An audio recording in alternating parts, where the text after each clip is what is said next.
Hey, you guys, welcome to the Aperture Priority Podcast. I am your host, Lawrence, and today I have my very first guest. I would like to introduce you to one of my favorite people, Genie. Hi, I'm Genie. I am a content creator and model, and I've known you for, I guess, almost a year and a half now. Yeah, it's been almost 2 years. Yeah. Started over at Camp North End. Yep. Yeah, so we met. It was a rather interesting situation. I was doing the photo shoot with the other girl, and the photo shoot was fantastic, by the way. Did I ever show you those images? I think I saw a few. Yeah. Well, yeah, that photo shoot came out just, mwah. It was so good. And her friend walked up, sat next to us while we were getting food. I see this pretty brown girl, and I'm like, she looks important. I don't know why, but she looks important. And me being me, I didn't want to seem like a creeper or nothing, so I actually had the other model go say something first. And then ever since then, we got each other's information, and we've been shooting consistently over these last couple years. Yeah, it's been really great. I love creating long-term relationships with other creatives in the industry.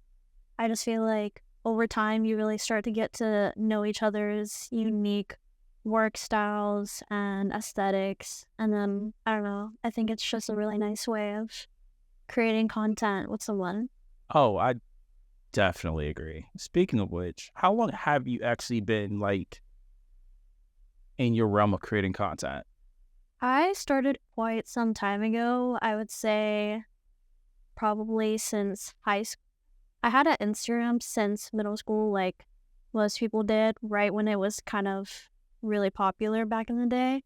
But I didn't really post consistently until more towards high school. I had a post that went viral around that time. And then that was my first taste of influencing, I would say. Right. When that post went kind of viral compared to my other posts, I was like, whoa, people really like this selfie of me. This could be interesting to experiment with. So ever since then, I started posting really consistently and posting about what I really like, which is primarily fashion. And now here we are.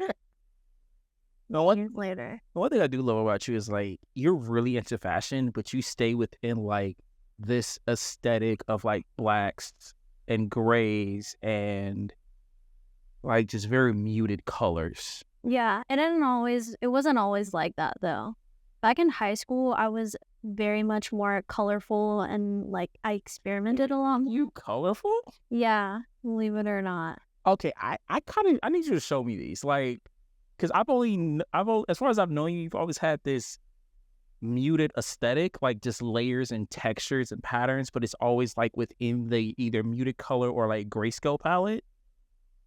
So it's hard for me to imagine you wearing actual color. Yeah, I can show you. It might take a while because I've archived a lot of my old posts, but I think some people have taken time to upload to my older viral photos on Pinterest. So I could show you somewhat of my older aesthetic. I think you're gonna be really surprised. I look very different back then. I had really long wavy hair.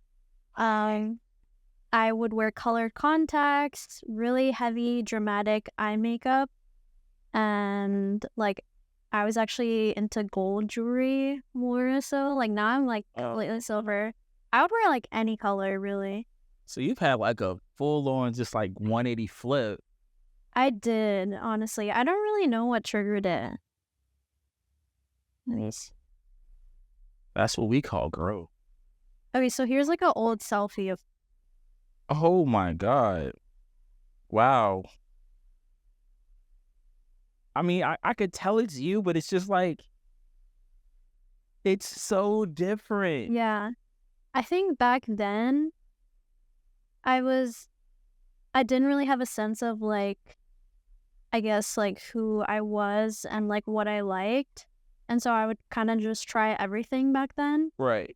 which I think people do that over time, but I was really, like, unsure of, like, what I liked. I knew that I was really into thrifting, and I guess I used fashion and especially makeup as a way to, like, more hide myself than, like, embrace who I was, I guess. So I think I was a lot more, like, covered up with the makeup and the contacts. So I did embrace myself in a way, like, where I was, like, I would have, like, I had Indian girl in my Instagram bio, and I would wear stuff that would make me stand out. But then, like, it was kind of a weird mix of, like, I also wore really heavy makeup and I changed my eye color. So I was, like, I was very much loud with, like, my outfit choices, but still had, like, that insecurity of, like, not really embracing who I was and what I naturally looked like, things like that. So not to Interesting. flip-flop, like, my clothing has become much more muted and sophisticated. And then, well, I guess, yeah. And then my makeup is a lot more natural now, too. And, like, I embrace my natural eye color and I don't cover up as much with everything. Wow. So would you be willing to go back to that for a photo shoot? Like, what do you mean exactly? Like, just go back to experimenting with the colors, like the eye color, the different color palettes, the heavier makeup, Probably not. because it doesn't fit. It's not within your brand alignment. Yeah, I would say it's because it's not part of my brand, but also it's just not really who I am anymore. I don't like to be That's fair. covered up unless it was, like, a really high fashion editorial kind of thing. No, I wouldn't feel, like, true to who I am, and it wouldn't feel, like, inspiring to me, I think. That's fair. That's very fair. I mean, I do like to experiment, with different looks. I like to change things up, but within, like, a certain, boundary. Because then if I go past that, it's not going to feel, like, authentic. It's going to feel more performative. Well, in some cases, that's what photo shoots are. Depending on what you're doing, it is highly performative. Mm-hmm. Maybe I should go up more out of my comfort zone. I mean, that's what I'm here for. Because I'm not gonna nudge you. I'm just gonna kick you off the ledge. Okay. Throw you in the pool and you can learn how to swim. I could maybe do that. Mama bird pushing a big bird off the cliff and just like, why? I actually can't really swim. What? Yeah. Fun fact. I took swimming lessons for like 3-4 years when I was a kid, but I still can't really swim. Like, I can float, but I can't really swim. I lose stamina really quickly. So it's kind of the opposite with me. So I can swim, but I can't tread water. Mm. Like, I can float, I can swim, but as far as like treading water goes, Yeah. I sink like a fucking rock. Yeah, I can't do that. I need to hold on to something. Yeah. Like that's one reason why going out on boats terrifies the shit out of me, because I can swim, and I know I'm gonna make it a good little ways. Like I'll make it a good little ways, but if I get tired, I'm donezo. No, I am done. Not survive in the middle of an ocean, for sure. I would just be eaten by sharks immediately. Oh no. Shark attack. Yeah. Water is scary. So how's that gonna work when you go to New York? Because you're like literally on the ocean. I mean, I'm not gonna be deep in any body of water. I know my limits. And I know how strong the ocean is. I definitely do plan to like visit like the ocean and like natural parts of New York, like Central Park, Prospect Park, going upstate. I really want to explore because living in North Carolina, I think you get really used to like having the balance between like urban city life and then the natural places. And then it's like when you move to New York, it's going to be very different. It's going to be a lot more industrial and urban and building. Concrete jungle, baby. But I'm always going to go back to like my safe place, which is like being in nature. I think that's always been true for me. And you can always go upstate for that. Yeah. I think it'll be fun to explore. Like we just touched on, you go on to New York. Obviously, it's going to be a bit of a gear shift for you, right? But you obviously been in New York before. You spent time there for work and other things. But now you're going to live. You ready for that social change?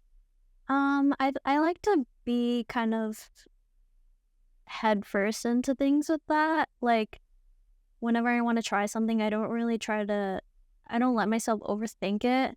I like to just do it. And then, the reality will hit you. New York is going to hit you. Yeah, I think it will, because it is very different. But I think, like, checking in on myself and finding ways to cope with, like, cultural shock or, like, homesickness is going to be really important. So I am trying to, like, have those conversations with myself in advance to, like, better ease into the sudden change of, like, being in a big city and not really having anything to fall back on. So I think one way of coping with that for me has been journaling, which I picked up very, very recently. I'm not consistent in it by any means, but I have found, like, it's a really good way for me to release, like, any strong emotions I have. A lot of times I have, like, trouble sleeping at night because I have so many, like, thoughts going through my head. I get really anxious. In general, I'm a really anxious person, but at night is, like, when those thoughts really come out to play. So I have found that, like, writing them down helps me, like, materialize them and then also kind of, like, separate them from myself, at least for that time, mentally. So that's one thing I figured out that has been working for me. Well, I mean, shoot, at least you found something. Yeah. Because when you go to New York, that social shift is going to punch you like it's Mike Tyson. Because New York is obviously much faster paced than it is here. The people there, they just have and this is coming from Chicago, right? They just have a don't give a fuck mentality. Like, obviously they care, people care, but they have their own unique way of caring, So I'm interested to see what kind of change that's going to bring out in you. Yeah, I think people there are definitely more individualistic. Like, Americans as a whole are very individualistic, but, like, even more so in New York, because people, like, have things to do, places to go, people to meet, and they're very focused on, like, themselves and what they're doing. And I think I can also relate to that, though, in a positive way, because, like, I'm an only child. I grew up, being very focused on, like, who I am, figuring out what I want to do in life and how am I going to take the steps to achieve that. So I think I can relate to that. I think it would be hard to maybe, like, create connections because of that. Like, trying to create connections with people who aren't, like, outwardly friendly could be daunting. I am already, like, a kind of more introverted person, I guess. I'm not very, like, super outgoing, or, like, I'm more soft-spoken. So, like, it's not something I would do to just, like, really go up to someone that I see looks interesting. Like, it'll like I did today. A lot. Like, yeah, no. Like, I'll have to, like, really, like, hype myself up sometimes just to compliment somebody. So it's like, I really do need to work on that. I want to get better at that because, like, I see you and how you just, like, talk to people and it seems so natural. I know you said that it's not that natural, but that's something I really admire, honestly, is, like, your ability to, like, converse with people so naturally and create, like, potentially really long-lasting connections. That's something that's, like, one of the number one, like, top 3 things I want to work on as a person. Just do it. Yeah. Like you say, just do it. I would say for me, it's hard. Like I said earlier, it is hard because I suffer from a lot of social anxiety myself, simply because I have an issue where I don't know how to read social cues. Like, people say, oh, you should be able to tell by, the look on their face or how their body language and stuff like that. For me, that's, it doesn't click for me. So it's a hard gamble when I just go up and just say, hi, how you doing? But then again, at the same time, that's my personality. I'm a very outgoing person.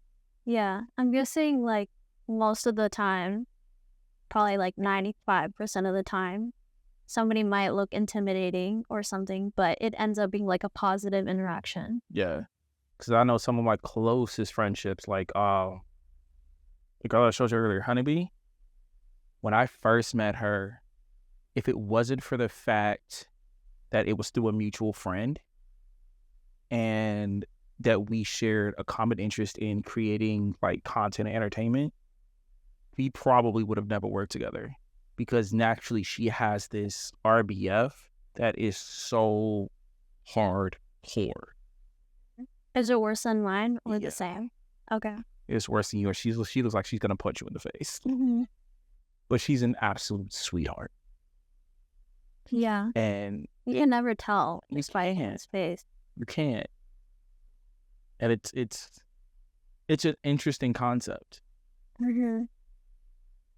Don't judge a book by its cover. Oh no. Yeah, you cannot. So I can't even talk about how many people have, and this may sound a little arrogant and cocky or whatever, but it's so many people that I know that have missed out on working on huge opportunities with me because they saw me, they met me once or twice, and they're like, oh, he's this or that, I don't like that. And they're gone, or they just ghost or don't respond or whatever. And I'm like, well, yeah, so you won't be doing this job. Dude, that's such a huge pet peeve of mine that you just touched on, is people not being responsive. Like, lately, I just feel like I've been noticing those interactions lately where, I don't know, you're giving someone your energy, your effort, your time, whatever, and then they just don't reciprocate that. I don't know. Like, I feel like people these days, they like to talk about how, like, adult friendships are nice when they're low maintenance, which I agree to an extent, because I think putting in effort and setting aside time for people that you care about is just as important as understanding that not everyone can just give away their time. Because if they want to, they will. You know, like, if you care about someone, you're going to make time for them in your life. If you want to work with someone creatively, you're going to make time for them in your life. You know, you're going to edit those photos. Yeah. You're going to create that content. You're going to do that vlog together. I don't know. I think people don't give enough time to creative relationships and personal relationships these days. They don't, and I think a lot of it is due to the fact that we can text, that there's social media, that we can see that person. And I know I do this all the time, because of my ADHD, I have what's it called, issue with object permanence. So it's like, if we're not seeing each other on a regular basis, and it's gonna sound so bad, but you'll literally stop existing for that time period until something comes up that reminds me you exist. And it's I feel terrible about it. I feel terrible saying it, but it happens. Friends or family, it happens. Yeah, I can see that. And I think with the fact of social media and the fact that we can text each other, it's easy to send a message, put your phone down, and completely forget. Yeah. Yeah, like, you would think that, like, online communication would make it easier for people to stay in touch, but it doesn't necessarily. Like, No. a lot of people these days don't want to spend time on their phones. They want to be, like, more in the moment. Mm-hmm. They want to be, like, cleaning and doing self-care or whatever it may be. They don't want to be on their phones all the time. Some people, it's the opposite, but I don't know. People are different these days with how they like to communicate. Yeah, and it's just, the more options we have to communicate, the weirder it gets. Oh, it gets so weird. But on to the topic of social media, you're quite the heavy hitter, especially on Instagram. That's where everything started. Right. So you have how many followers right now? 266,000. Fuck. You're gonna have to censor that. Oh, no. All the pirate is coming out. Oh, All the hee-hee-are. oh yeah. Oh, that's coming out. So yeah, don't even worry. If you want to curse. Don't even worry about it. when I am myself, I don't have much of a filter. Yeah, I feel like when you are comfortable with someone, you can really like just show yourself. Like, yeah, I curse. Yeah, I stutter. Yeah, I lose my words. And I think that's really I have a beautiful. crude sense of humor. Yeah, sense of humor. Crude sense of humor. Oh yeah, you do. I don't like your crude humor, but it's your humor. Yeah. I'll accept it. And I guarantee you there's like probably a good 10 people right now I could send that same picture to, and they'll be like, ah. Yeah, I'm sure you do. I think guys have a thing where they like crude humor. I've noticed that. Let me see it, you'll be like, ha, that's funny. Sure. But then but like you said, I know I also run into a lot of people who are like you who don't like those types of crude jokes. They find it, either offensive or just off-putting, which is totally understandable. Everybody's different. But yeah, we're like way off topic, so we're gonna bring it back. Mhm. You being the social media heavy hitter that you are, so you're on Instagram. That's your main gun, right? Instagram. But you also TikTok, YouTube. What was the other one that you did earlier? Was it Be Social? Be real, but that's not really like, it's like Snapchat. It's not really like a social media for content creation. It's more like personal. But you're missing Pinterest. I'm on Pinterest. Right, Pinterest, which if you hit up Brittany, she can help you get monetized on Pinterest. Yeah, Pinterest has a monetization program and partner program. I think I have heard about that before. Yeah, it's, yeah. That's what I like about social media these days. I feel like there's been more and more ways being created to monetize different platforms, different methods. I think it's really nice because I'm someone that wants to do content creation pretty much full time. So I'm right there with you. Yeah. I'm right there with you. Like, I've been doing my YouTube stuff for hardcore, like, for probably about a year now. Before, I was just using YouTube as a place to host, like, my video portfolio. But now I'm actually trying to do it as a monetization system, especially because, YouTube money is long money. Yeah. If you can get monetized on YouTube, you're going to continuously make money off the same video. Right. Like, it's not going to be like Instagram or TikTok, whereas you have, like, this little window that you have for a video to make its money. Now, YouTube, you could post a video now and get paid 10 years later. Right. Just so unique in that way. Yeah. Because, like, I feel like, Instagram was really the thing for a long time. And so photos were really the thing back then, and like doing collaborations, sponsored posts in image form. But now we're seeing like the switch over to like videos. And so that was challenging for me, adapting to that. I didn't get on TikTok until like a year after it went really popular. And so I'm trying to grow that now. But now... Girl, so you missed the wave. I did. That's why I'm a girl struggling right now, because everybody out here is becoming an influencer these days. So it's hard to compete, even for someone who has a lot of like experience content creating. Yeah. But adapting is important. And so now the problem is, I feel like people have such a short attention span. You really need to hit them with like that hook, but in a way that's like genuine and authentic to who you are. So I have been doing like TikToks and Reels and like, cross posting and all that stuff, even on YouTube Shorts. I have YouTube Shorts, but the shorts aren't shorting yet. We got to work on that. They're not. They're not hitting like they supposed to? They're not. Not really. I mean, Reels has been pretty decent, but it's still up and down. A lot of up and down. A lot of downs. A few ups. But the ups are what motivate you to keep going. And then now I feel like people are slowly going back into long-form content. I have heard that recently, that people are like continuing to watch vlogs a little bit more. I don't know what it is. Maybe because of COVID, people got really used to watching more long-form videos. Yeah. Vlogs and essay style content is super popular on YouTube right now. especially like if you go to channels like Rotten Mango. I love that channel. I do too. Yeah. I do. I just like leave it and go cook or something. Yeah. That's what people like to do. They like to put on a long video and then clean or cook or do whatever they want to do in their life and then just have background noise. It's perfect for like people with like, I guess, ADHD or even just, you know, wanting to feel like you're not alone in life. Oh. Yeah. Yeah. All right. Not really. But yeah, like just a couple channels I use. Like I said, Rotten Mango is one of them. There's this other Asian lady. She's an architect named Dami Lee.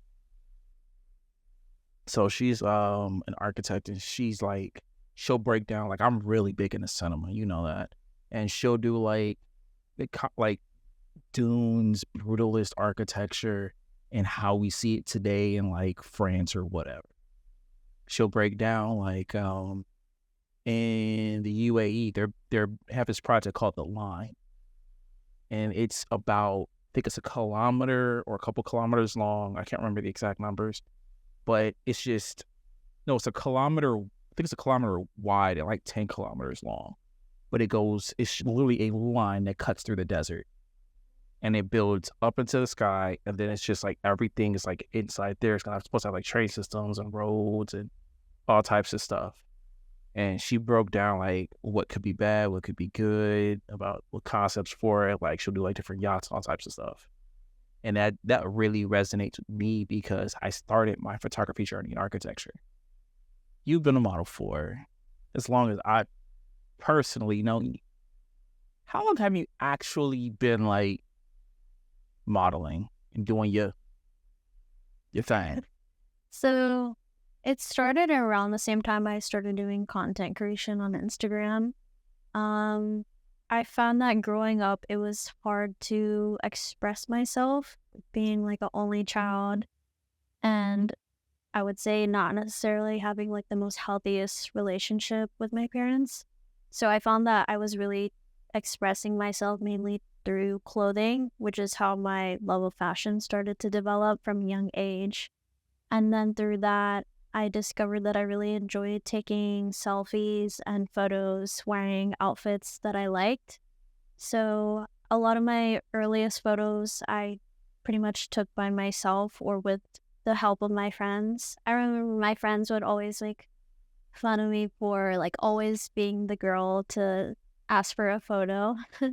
So from pretty much like early high school, I was like doing a lot of self-shooting. I made some very brief connections with a few photographers that I would work with, and I started like posting those on Instagram, and people like them a lot. I think they like to see a brown girl kind of embracing her brownness and exploring with style. Yeah, We love to see it. exploring with different styles and being out in nature, taking photos in nature, and wearing things that I think a lot of brown girls can easily wear in kind of like art and more like conventionally, or I would say, what's the right word? Maybe if you're in like a stereotypically brown household, if you know, you know. Yeah. It's hard to really express yourself and wear whatever you want and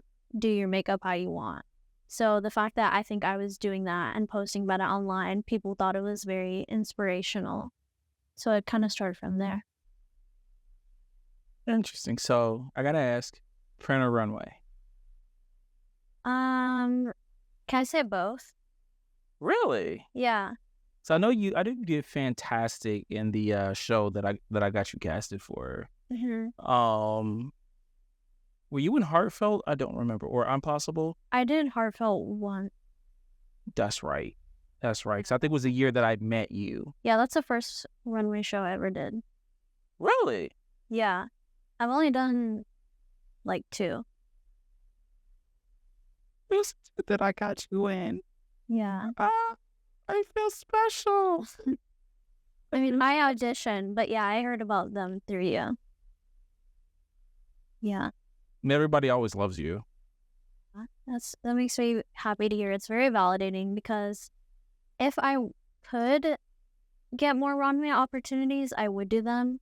Like, my dream kind of end goal with runway is to be on the same runways as the most successful runway models, like Bella Hadid, Gigi Hadid.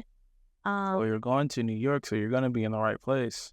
Yeah, definitely right place. I think the standards are still slow to change, though. I do know that In New York, yeah. the standards of, like, more diversity in terms of, like, ethnicity, race, and body types has been changing, which you love to see it.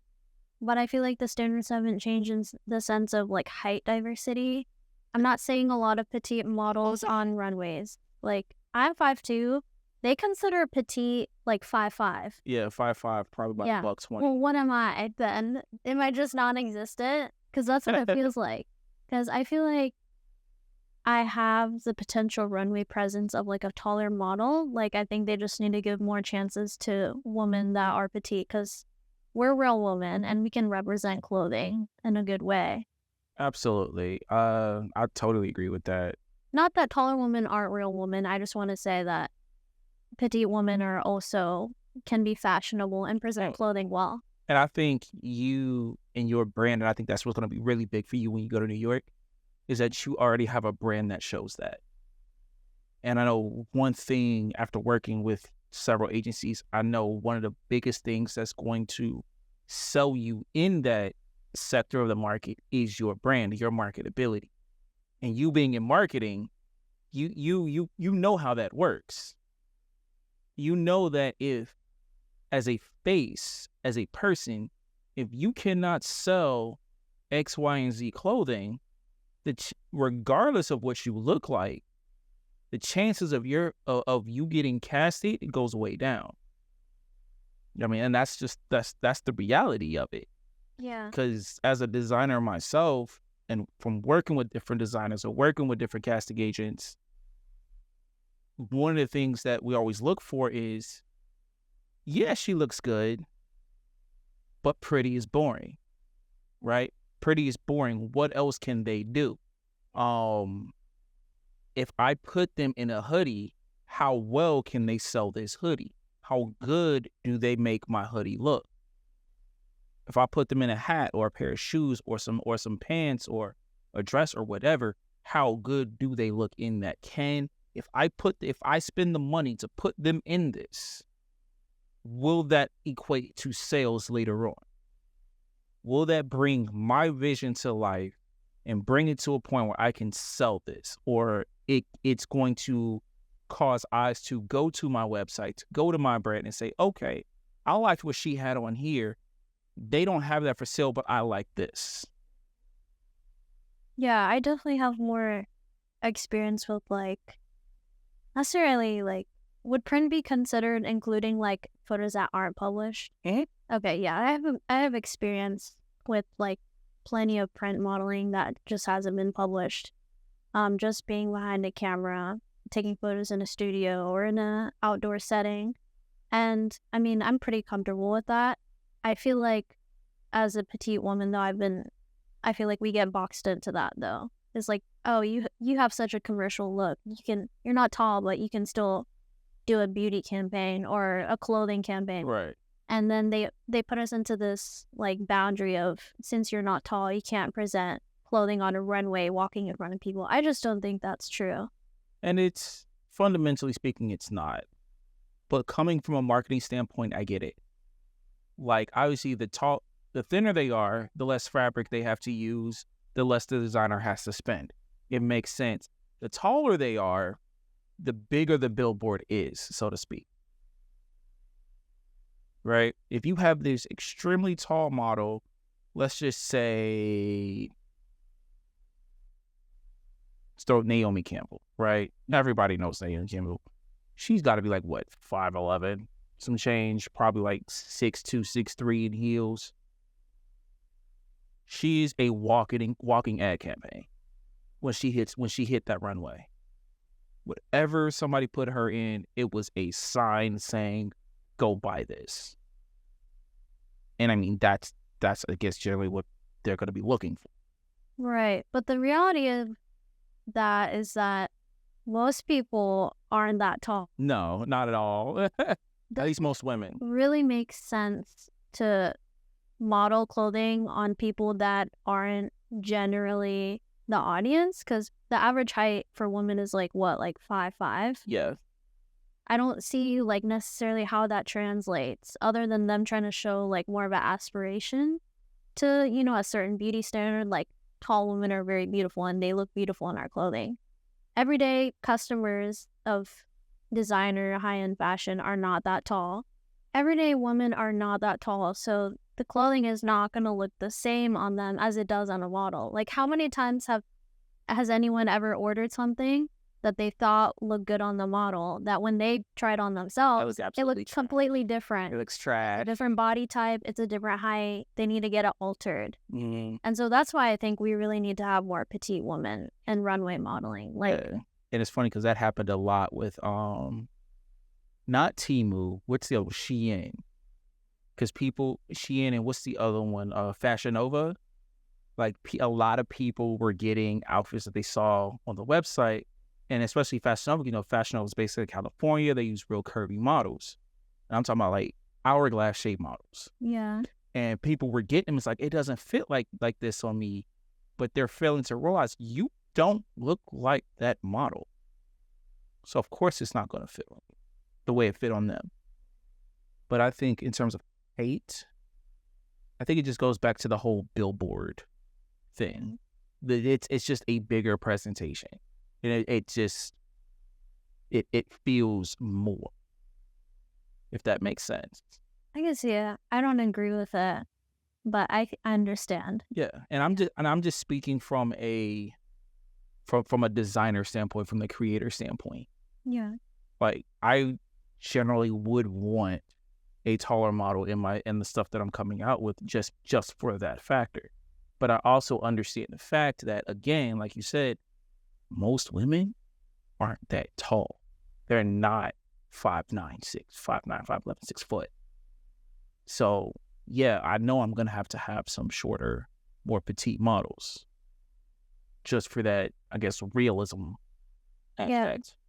I think there's beauty in that. I think there's beauty in like all the diversity that we're seeing with different races being represented, different types of faces and ethnic facial features and everything. I think that's really interesting. Like, people are, I guess, realizing that there's beauty in all sorts of different types of features and looks, and you don't need to be conventionally attractive to do modeling. You don't. Yeah. You don't.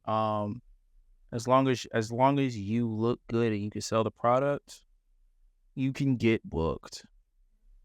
Like when you got booked for what's that brand I introduced you to? I can't think of the name right now. And she's gonna see this and she's gonna punch me in the face because I can't remember her brand. But you did the ad campaign for them. The Real Colorful Clothing. Oh, I'm trying to remember too. That was a while ago. It was. Oh my gosh, she's gonna hate me for this. Featured in an online article for British Vogue. Yeah. Yeah. Because she has the partnership with, I think, Shein. Yeah.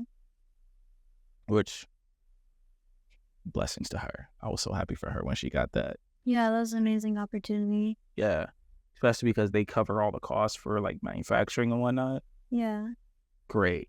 It's great for her. I think that's another interesting topic, is Shein trying to do the whole like collaborating with designers. I'm guessing that's because they're running out of ideas to snatch. Yeah. I think it like, and this is too much to get into, but like, yeah, I see the whole like kind of performative strategic marketing of like, how can we create different things, different spin-offs associated with their brand to make people think that we're eco-conscious when we're really not. Yeah. What are the distractions we can put out? What are that we support small designers. Yeah, when they're just ripping off designs and they're creating billions of tons of waste every year. Yeah, because their stuff doesn't last long. Yeah. Like, it's good if you're going to use it in a photo shoot, or you're just doing like going to a party for one night and you don't plan on using that outfit very much. yeah, it's good, but long term, absolutely not.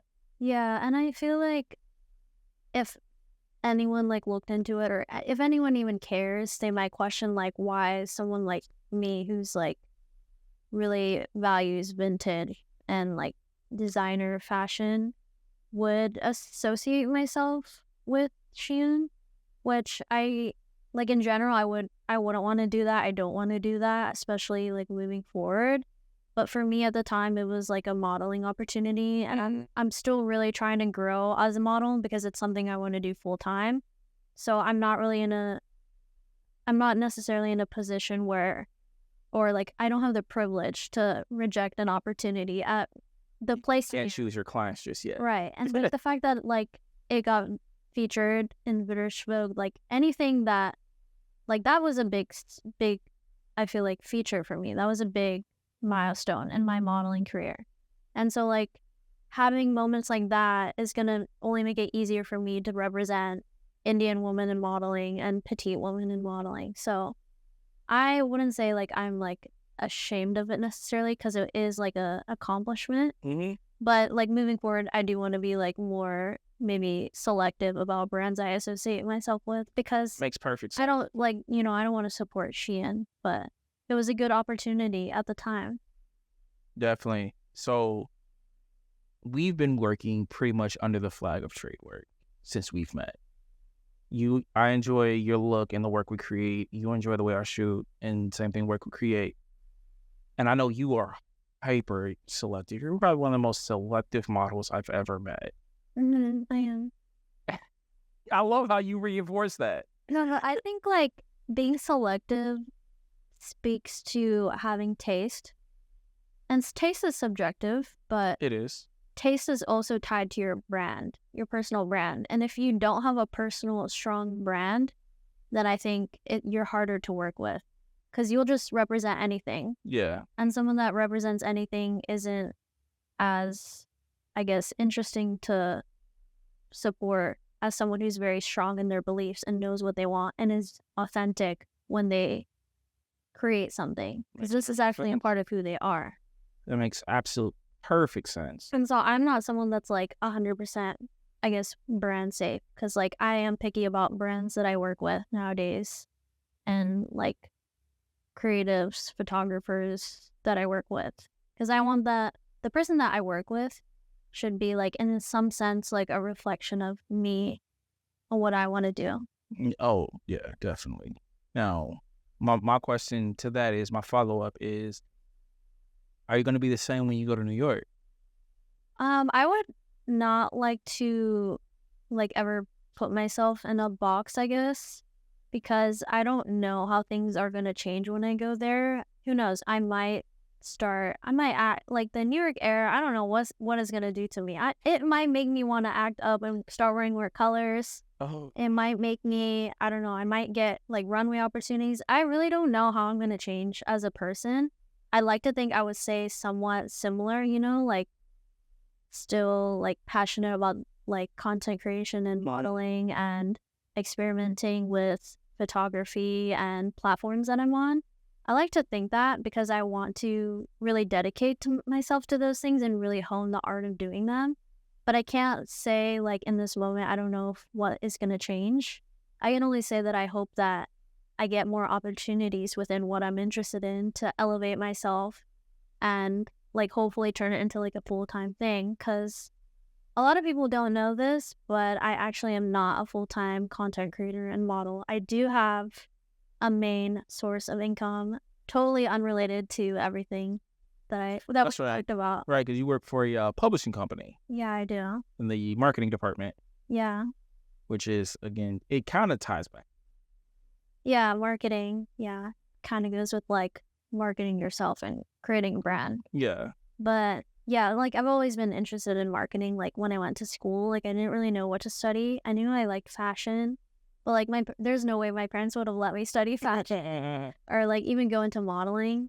But that's a whole other thing. So the most similar area of study that I could find to where you could be creative and experiment and put things out into the world that are visually appealing was marketing.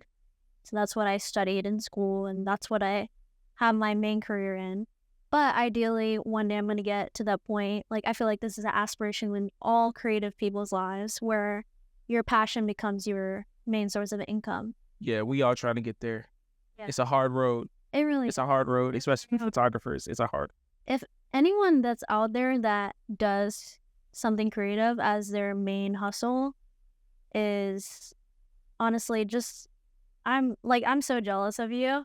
And honestly, stay grateful, stay humble, and stay present, because it is not easy, especially nowadays. There's so many creators in this space that are coming out every day that have their unique perspective that brands want to work with and are, getting these opportunities and are getting monetized. It's so hard to compete with, like, no matter who you are. And there's like always this constant pressure of, like, I feel like for myself, like, I'm not good enough. Like, I need to work hard. I need to create something amazing. What am I not doing all the time?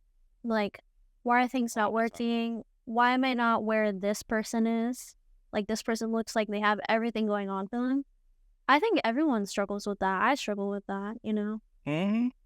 I struggle with it every day because it's just like, for the longest time, I hinged the value of my work on the views I would get on Instagram and on YouTube. And because it's so hard to get seen, I felt my work wasn't up to par with the people I was aspiring to essentially sit in the same room with. Like Tamara Williams, that lady charges like $30,000 a shoot, and her following is incredible. So we just did another video piece today that I am excited to like really get into. I did not know that you were gonna video that. Like, I was like confused. I thought we were just doing photos, so I was like surprised when you. Oh yeah, you want me to do photos? Yeah. Yeah, but it's gonna help supplement my vlog that I'm working on. I'm working on a photo shoot vlog, and I have 3 photo shoots vlogged so far, and I'm just gonna compile it and kind of show BTS of photo shoots I do. How many of them are with? 2. I wanted to have someone different featured in each photo shoot, but like 2 of the ones that one of the ones that was like with a different person didn't go through. So you're the 3rd. I might do a 4th photo shoot just to make it a little more longer, because the BTS from the other 2 photo shoots were not as good as the BTS from the shoot. Like, the first shoot was like we were like in a field and like we didn't talk much because we were like on a time crunch, remember? Oh, so yeah. Like, I didn't get good like conversational stuff in that. So that's gonna be really short. And then the other one was like not much conversation in it either. But this one was like really good BTS. So I feel like I need one more like really interesting photo shoot to add to it. So you're gonna have to send me that footage you shot today. I will, and you will send me yours too. Of course. Well, we'll swap footage. Yeah. I want to see what you're gonna do with it. Yeah, I think it's gonna be like chill vibes. I'm a chill vlogger. Put like some lo-fi beats over it. Always lo-fi. Always. Go to. Can never go wrong with lo-fi. Man. Yeah. So good. I think today's production will be I'm excited for it. We definitely kind of winged it, but I think it's a testament to how well we work together. Yeah. That we could just do something like, all right, yeah, let's shoot this day. All right, cool. What's the concept? Yeah. Street vibes, XYZ, which is me here. And then it works. You remember the initial photo I showed you, right? The girl with the color tights? Yes. I've been wanting to do a photo like that for a while. I think what I've been struggling with recently is I take almost like too much inspiration from other people.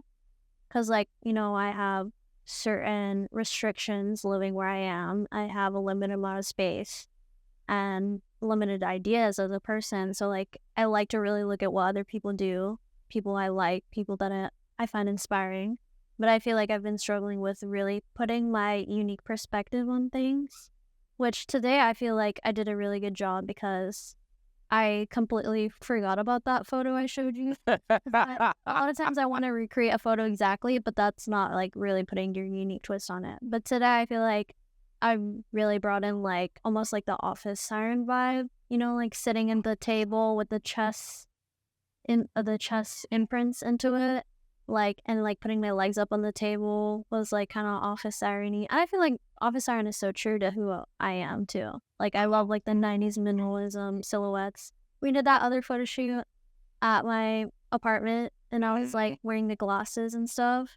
I actually did a YouTube video about it too, the office siren aesthetic. So it's like something I'm passionate about. So I'm proud that today I feel like I really worked with like my surroundings and we definitely did wing it. We just walked around, looked at what seemed organic, and just shot those places. We felt the vibes out. Yeah, and it just so happened that water bean was right there, and it was just like, oh yeah, this would be perfect. Water bean was fun. Those drinks were tasty. They were fire, honestly. I'll definitely go back there. I guess I was expecting more of a Starbucks flavor with like it being sweeter, but it wasn't. It had very, very like a natural sweetness to it. Mine felt artificially sweet. Maybe it's different based on the drink. Maybe, yeah. Mine felt very, it wasn't as sweet. Like I could really taste the matcha and the chai without the sweetness being super overpowering. I think Dunkin' is like that. Their matcha latte is like super, super sweet. And it's like ultra filtered. So you don't taste like any matcha in it. Which I honestly like that more. So it's just a green sweet drink? Yeah, I like that more. Because like I've had Starbucks matcha lattes and like they felt like grainy and I could feel like the matcha. And like I don't know if other people like that, but I don't like that. Like I don't want to feel the flowery grainy bits in it. It needs to go down smooth. We just need it. Yeah. I'm particular about everything, I guess. I've noticed. I have noticed. It's a testament to my taste, though, and I stand by that. Hey, more power to you, dog. It was really amazing to me about you is that you've managed to cultivate this audience. You've managed to create this brand. You don't even have a website. I know a lot of younger people, they don't see use for websites. But obviously you being in marketing and me being a little bit older, we see the value in a good website. The way I see it is, even though it might not be something a lot of people may go to on a regular basis, but it's your company's like face. Like it is the digital representation of your company, of your brand. And the fact that you've managed to cultivate such a strong audience and such a strong brand without one astounds me. Mm-hmm. Yeah, I mean, I think that's what a manager is for. The manager creates like a comm card and they create like the social, I don't know exactly, what is the term for it? Media kit? Media kit for you. And that's what my manager pitches for me to brands. It's like I actually had her send it to me once and I was like, ooh, okay, interesting. These are the photos that they use to present me. I'm gonna need you to send me a copy of that so I know how I don't know if I still have it. It was a long time ago. Well, see if they could send you one so you can send it to me because I want to see it. Yeah, okay. I want to see what your media kit looks like. I think it's outdated because like it has like old numbers on it and older photos. But yeah, it was interesting to look at. I think nowadays people, they don't really do websites because nowadays I feel like your social media is your portfolio. Like, to some degree, yeah. Yeah. The problem with that is people tend to put personal stuff on like their brand's Instagram. Like I've run across a lot of models, and this is something that Lee also drills into models, is if you're gonna have a model Instagram, don't do personal shit. Because if a company wants to hire you, they want to know who you are. But if they're looking specifically for just how you present yourself, and you got personal shit on there, it can hurt you. Because I'm good about that. I don't really like post personal stuff on my social media. Like if I do, it's on my close friends, okay, and nobody like will see that. You post memes on your story. I do. Yeah. I'll post a lot of memes. I am a meme fiend. I love a good meme.